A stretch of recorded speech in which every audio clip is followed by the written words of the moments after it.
Hi, I'm Kristen with Unexpected Virtual Tours and Training, where we host radically creative DEI and team building events for remote and hybrid teams. Welcome back to Coming to Terms, where we trace the roots of the words and ideas that make up our world today. We're going to explore the fascinating, stirring, and even tragic history of the word, well, really the nickname, Geronimo. We'll look at its origins, its entrance into modern language, and how it has evolved over time.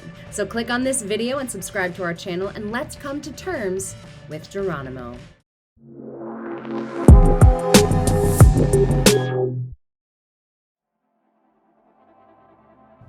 Geronimo began as a name, or really a nickname, for a man born in 1829 to a family of the Apache tribes that lived in the land now known as Arizona. His given name was Goyakla, which means one who yawns, which that is almost the opposite of what Geronimo has come to mean in modern parlance. Goyakla was born into a changing world where Western expansion by a foreign people, driven by a philosophy of manifest destiny, had set armies upon his ancestral lands. These invaders threatened his entire world paradigm, the land and plants he could access, the animals he could hunt or seek wisdom from, and the very lives and freedom of himself and his family. By the time Goyakla entered manhood, his skills as a warrior were needed to protect his tribe, and he fought for his very existence. At first, he and his brethren made raids against the armies of Mexico. But then a new threat emerged, and he found himself up against the military might of the expansion-hungry United States.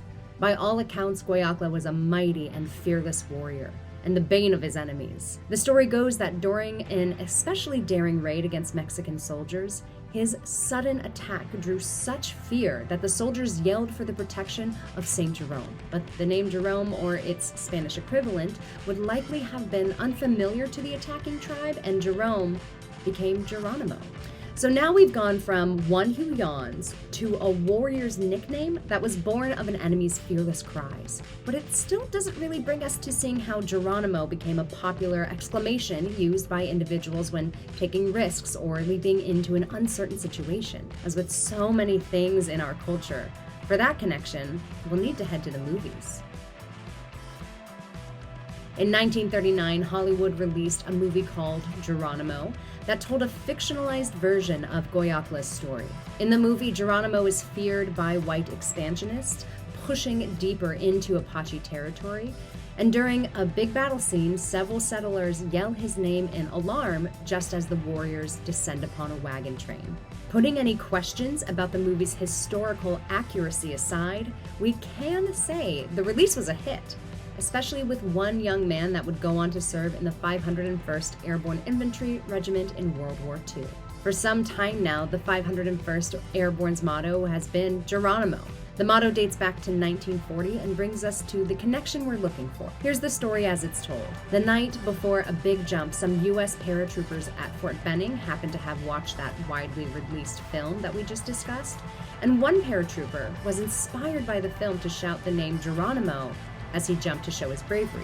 The practice soon caught on within the unit, becoming its unofficial modern and tradition. When the latest version of the 501st was created, the name was confirmed as the unit's official motto, and that was with the permission of the real Geronimo's family.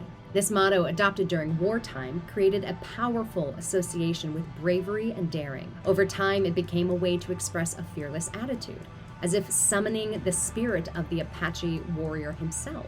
This usage eventually permeated popular culture, finding its way into movies, books, and everyday conversations, and sometimes even conversations at work.